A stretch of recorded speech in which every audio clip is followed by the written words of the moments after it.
Donald Trump लगता है जैसे सनकपन के बाद ऊपर का जो लेवल होता है वो पार कर गया है। सोचिए, वो अब ओमान को धमकी दे रहा है कि ओमान को भी नेस्तनाबूद कर दूंगा। साथ ही खाड़ी देशों को धमकी दे रहा है कि अगर खाड़ी देशों ने मेरी मदद नहीं की तो उनको भी खत्म कर दूंगा। और सोचिए कि ओमान को धमकी, खाड़ी देशों को धमकी, और कह रहा है डोनाल्ड ट्रंप खुद कि इसको मिड टर्म इलेक्शन से न जोड़ के देखा जाए। लेकिन ईरान जो है वो तेल लगाकर बैठा हुआ है।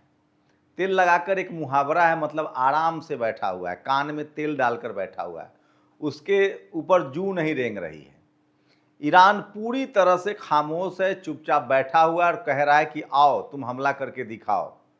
तो सोचिए, होर्मुज पर पूरा कंट्रोल है ईरान का। जैसे जैसे अमेरिका, सोचिए आज अगस्त का महीना है, 28 फरवरी से युद्ध शुरू हुआ था। जैसे जैसे अगस्त का महीना बीत रहा है, अमेरिका की बेचैनी बढ़ रही है। डोनाल्ड ट्रंप आपे से बाहर हो रहा है। वो खाड़ी देशों को धमकी दे रहा है कि तुम लोगों की वजह से होर्मुज बंद है। दरअसल डोनाल्ड ट्रंप को लगता था कि खाड़ी देश ईरान पर हमला करेंगे, मैं उनको हथियार सप्लाई करूंगा, हथियार भी बेचूंगा, ईरान पर कब्जा भी कर लूंगा। एक तीर से दो निशाने। लेकिन डोनाल्ड ट्रंप को नहीं पता है कि दुनिया अब बदल गई है। दुनिया के सोचने समझने का तरीका बदल गया है और दुनिया का कोई भी मुल्क अब डोनाल्ड ट्रंप के ड्रोन या उसके फाइटर जेट या उसके मिसाइल से डरता ही नहीं है, क्योंकि अमेरिका का हथियार जो है वो कबाड़ साबित हुआ है। सोचिए, डोनाल्ड ट्रंप ने अमेरिका को कैसे बर्बाद कर दिया है, तहस नहस कर दिया है। अमेरिका में तेल की कीमतें इतनी बढ़ गई है कि आम आदमी वहां डोनाल्ड ट्रंप के खिलाफ हो गया है। मिड टर्म इलेक्शन है, पता नहीं डोनाल्ड ट्रंप राष्ट्रपति का कार्यकाल पूरा कर पाएंगे या नहीं। पहले भी $38 मिलियन का यौन अपराध में जुर्माना हो चुका है। दुनिया को अब पता चल गया है कि डोनाल्ड ट्रंप सिर्फ इसलिए युद्ध में शामिल है क्योंकि एप्स्टीन फाइल में उसका नाम है। जैसी वो एप्स्टीन फाइल से हटेगा, इस युद्ध से हटेगा, बेंजामिन नेतन्याहू जो एप्स्टीन फाइल का किंग है वो उसका वीडियो जारी कर देगा। तो एक एप्स्टीन फाइल ने पूरी दुनिया में नेताओं के हवा उड़ा रखे हैं। दुनिया भर के जो नेता हैं एप्स्टीन फाइल की मजबूरी से और भ्रष्टाचार की मजबूरी से अपने ही देश को युद्ध में धकेल रखा है। उसमें पहला नाम तो बेंजामिन नेतन्याहू का है, इस पर आऊंगा, वीडियो को अंत तक देखिए। लेकिन दूसरा बड़ा नाम डोनाल्ड ट्रंप का है। डोनाल्ड ट्रंप का नाम एप्स्टीन फाइल में है और वहां पर इसकी जांच होगी, इसीलिए उसने इमरजेंसी के तहत युद्ध को आगे बढ़ा रखा है। लेकिन सोचिए, डोनाल्ड ट्रंप को अंदाजा नहीं था कि इस युद्ध में उसकी इतनी बड़ी हार होगी। डोनाल्ड ट्रंप को लगा कि वेनेजुएला पर कब्जा कर लिया है, वहां के राष्ट्रपति का अपहरण कर लिया है, अमेरिका के लोग खुश होंगे, शाबाशी देंगे कि वाह सरदार, क्या काम कर दिया आपने।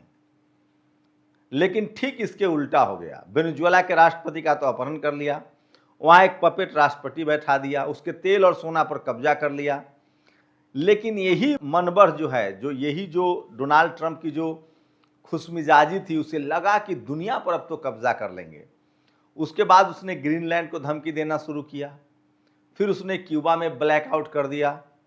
उसे लगा कि अब किसी भी देश को मसल देंगे। और इसी गफलत में उसके दोस्त इजराइल ने उसको झांसा दिया, उस झांसे में आ गया और नतीजा उसने 28 फरवरी को फिर से ईरान पर हमला कर दिया। और उसके बाद की कहानी आप रोज नेशनल दस्तक पर जानते हैं। सोचिए, नेशनल दस्तक ने जो जो कहा वो सब सही साबित हुआ। मैंने आपको पहले दिन से कहा था कि इस युद्ध में अमेरिका की हार होगी, वो हार गया। मैंने पहले दिन से कहा था कि अमेरिका को सारे प्रतिबंध हटाने पड़ेंगे, वो हट गया। मैंने पहले दिन से कहा कि युद्ध तभी ईरान खत्म करेगा जब उसको $375 बिलियन का हर्जाना मिलेगा। इसीलिए ईरान ने होर्मुज बंद कर रखा है और जब तक अमेरिका हर्जाना नहीं देगा होर्मुज खुलेगा नहीं। इसीलिए पूरा मामला अटका हुआ है। मैं आपको 28 फरवरी से कह रहा हूं कि अमेरिका के पास 6 महीने का तेल स्टोरेज है और सोचिए 28 अगस्त है, 28 अगस्त 6 महीना पूरा हो जाएगा। उसके बाद अमेरिका की असली बेचैनी बढ़ेगी। अमेरिका पिछले 1 महीने से लगातार कोशिश कर रहा है कि किसी तरह से ईरान को समझाया जाए कि हमें तेल लेने दो, क्योंकि अमेरिका की मुश्किलें बढ़ती जा रही है। लेकिन ईरान तो ईरान ठहरा, वो बिल्कुल अमेरिका की बात सुनने के लिए तैयार नहीं है और वो कह रहा है कि युद्ध तुमने शुरू किया था, खत्म हम करेंगे, शर्त यह है कि 325 बिलियन डॉलर का हर्जाना पहले चुकाओ, उसके बाद होर्मुज से तुम्हारे तेल के शिप कम से कम जाएंगे। तो अमेरिका की यही बेचैनी बढ़ती जा रही है। डोनाल्ड ट्रंप की बेचैनी की और वजह है कि अमेरिका एक लोकतांत्रिक देश है। अमेरिका की मीडिया बहुत हद तक स्वतंत्र है। आप अमेरिका की मीडिया को दुनिया भर के देशों में अफवाह फैलाने के लिए आप जिम्मेदार मान सकते हैं, लेकिन अमेरिका की मीडिया अपने नागरिकों के प्रति भी जिम्मेदार है और वो ट्रंप के मुंह में माइक डाल के सवाल पूछ रहा है। तमाम वहां के मीडिया हाउसेस जो हैं वो सवाल पूछ रहे हैं ट्रंप से कि इस युद्ध से शामिल क्या हुआ। सोचिए कि रीपर नाम का बड़ा सबसे दुनिया का महंगा जो है वो ड्रोन होता है रीपर ड्रोन 25% खत्म हो चुका है। मतलब अगर 100 रीपर ड्रोन थे अमेरिका के पास तो 25 खत्म हो गए। अगर 1000 रीपर ड्रोन थे तो 25 में 1000 से 250 रीपर ड्रोन जो है वो गिरे हैं। तो समझिए आप इसी से अंदाजा लगाइए कि रीपर ड्रोन कम से कम अमेरिका के पास कम से कम 10,000 रीपर ड्रोन होगा। 10,000 का 25% के हिसाब से आप अंदाजा लगा लीजिए कि कितना ज्यादा रीपर ड्रोन गिरे हैं। इसका इसी से अंदाजा लगाइए कि अमेरिका के कितने जेट गिरे हैं, अमेरिका के कितने युद्धपोत तबाह हुए हैं। अमेरिका के पास अब उसका एयर डिफेंस सिस्टम थार्ड है ही नहीं। अमेरिका के पास मिसाइल्स नहीं है। 70% हथियार उसके 6 महीने में खत्म हो गए हैं। और ये इसलिए हुआ क्योंकि ईरान ने इसकी तैयारी 45 साल से कर रखी थी। ईरान पिछले 45 साल से अमेरिका के प्रतिबंध झेल रहा था और हर दिन उसका इसी तैयारी में गुजरता था कि अमेरिका कभी न कभी हम पर हमला करेगा, क्योंकि ईरान के पास दुनिया का सबसे बड़ा तेल और गैस का भंडार है। ईरान पर अमेरिका का अंतिम लक्ष्य था कि अगर कब्जा कर लिया तो अमेरिका को सोने की चिड़िया बना देंगे, और इसीलिए उसने ये हमला किया था। और इस हमले के लिए उकसाया किसने? इजराइल ने। दरअसल इजराइल भी ग्रेटर इजराइल बनाना चाहता था। उसने हाल ही में फिलिस्तीन को मलबे में तब्दील कर दिया था, लेबनान पर हमला किया था, और पूरी दुनिया में बेंजामिन नेतन्याहू और डोनाल्ड ट्रंप ने इस्लामोफोबिया फैलाया।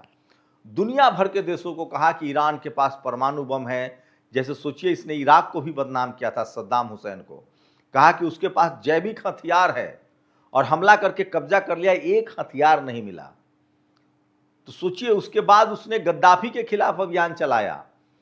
दुनिया के उन तमाम, सोचिए, चाहे गद्दाफी हो, चाहे सद्दाम हुसैन, चाहे रॉबर्ट मुगाबे जो जिम्बाब्वे का राष्ट्रपति ब्लैक समुदाय का, या फिर फिदेल कास्त्रो, जो भी अमेरिका के आगे पीछे नहीं चलता है वो उसको बदनाम करता था, उसको सत्ता से हटा देता था। ये 4 बड़े नाम कहे मैंने, और भी कई सारे अफ्रीकी देशों के नागरिक हैं।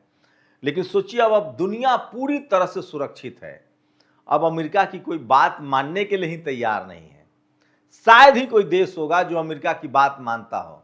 यहां तक कि यूरोप, जो अब तक अमेरिका के इशारे पर नाचता था, उसने भी अमेरिका को अब मना करना शुरू कर दिया है।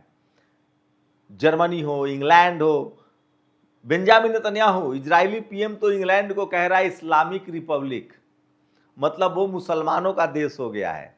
तो इस लेवल पर अमेरिका और इजराइल का युद्ध पहुंच गया है। और सोचिए, खुद अमेरिका ने इजराइल का साथ छोड़ दिया है। इस युद्ध में अमेरिका की इतनी तबाही हुई है कि वो खुद इजराइल के साथ नहीं खड़ा है, और वो पाकिस्तान को कह रहा है, उसके बाद तुर्की को कह रहा है, खाड़ी देशों को कह रहा है कि भैया युद्ध समाप्त करवा दो, हमें नहीं लड़ना है। लेकिन ईरान कह रहा है कि जब तक 325 बिलियन डॉलर का हर्जाना नहीं दोगे तब तक तुम्हारे लिए होर्मुज नहीं खुलेगा। यही अमेरिका की बेचैनी का सबसे बड़ा कारण है। ईरान ने घोषणा भी कर दी है कि अब अगर कोई बड़ा हमला किया, सीधे ईरान पर हमला हुआ, तो अब तुम्हारे शहरों पर भी इंटरकॉन्टिनेंटल बैलिस्टिक मिसाइल गिरेगा। मतलब 10,000 से 15,000 किलोमीटर रेंज की क्षमता के जो मिसाइल्स हैं वो अमेरिकी शहरों तक पहुंच सकते हैं, क्योंकि अमेरिका के जो एयर डिफेंस सिस्टम है थार्ड, वो तो नाकामयाब हो चुका है। अगर वो एयर डिफेंस सिस्टम काम करता तो खाड़ी देशों में जो अमेरिकी ठिकाने वो तबाह नहीं होते, क्योंकि हर ठिकाने पर उसने अपना एयर डिफेंस सिस्टम तैनात कर रखा था। तो सोचिए, अमेरिका का कोई जेट सुरक्षित नहीं है, अमेरिका का कोई युद्धपोत सुरक्षित नहीं है, अमेरिका का यह डिफेंस कारगर नहीं है। ऐसे में सवाल है कि ईरान अब क्या कर रहा है। ईरान दो काम कर रहा है। ईरान होर्मुज पर पूरी मुस्तैदी से निगरानी कर रहा है कि अमेरिका को घुसने न दिया जाए, और दूसरा वो इजराइल के खिलाफ बड़ी तैयारी कर रहा है। जैसे ही इस युद्ध से अमेरिका निकलेगा, इजराइल की बर्बादी शुरू हो जाएगी। बीच बीच में लगातार इजराइल पर ईरान जो है मिसाइलें दाग रहा है। तो इसी से आप अंदाजा लगा सकते हैं कि ईरान ने एक साथ इजराइल और अमेरिका का खेल खत्म कर दिया है, और लाख चाहने के बावजूद खाड़ी देश जो हैं वो किसी भी कीमत पर कम से कम अब ईरान पर हमला करने के लिए तैयार नहीं है। और यही अमेरिका की सबसे बड़ी हार का कारण है कि खाड़ी देशों ने अपने हाथ खड़े कर दिए हैं। लगातार ईरान इजराइल अमेरिका वॉर्स का जो अपडेट आप हमारे साथ देखते रहिए। हम टीवी अखबार की तरह झूठ नहीं फैलाते हैं, जो फैक्ट है वही कहते हैं, और हम हमेशा कोशिश करते हैं कि जो सही है उसको सही कहा जाए। पत्रकार का काम सिर्फ सही रिपोर्ट नहीं दिखाना होता है, उसका ये भी काम होता है कि दो अगर लड़ रहे हैं तो उसमें गलती किसकी है। दुनिया को पता है कि अमेरिका और इजराइल ईरान पर कब्जा करना चाहते थे, और ईरान अपनी संप्रभुता की लड़ाई लड़ रहा है। आप लोग अपना कमेंट जरूर कीजिए। शुक्रिया। दस्तक की आपसे गुजारिश है कि अगर इसको बचाना चाहते हैं तो नेशनल दस्तक को सब्सक्राइब करने के लिए रेड कलर के सब्सक्राइब बटन को दबाएं, फिर बेल आइकन की घंटी दबाएं। नेशनल दस्तक को बचाने के लिए बहुत जरूरी है कि हर खबर को शेयर करें, लाइक करें, कमेंट जरूर करें।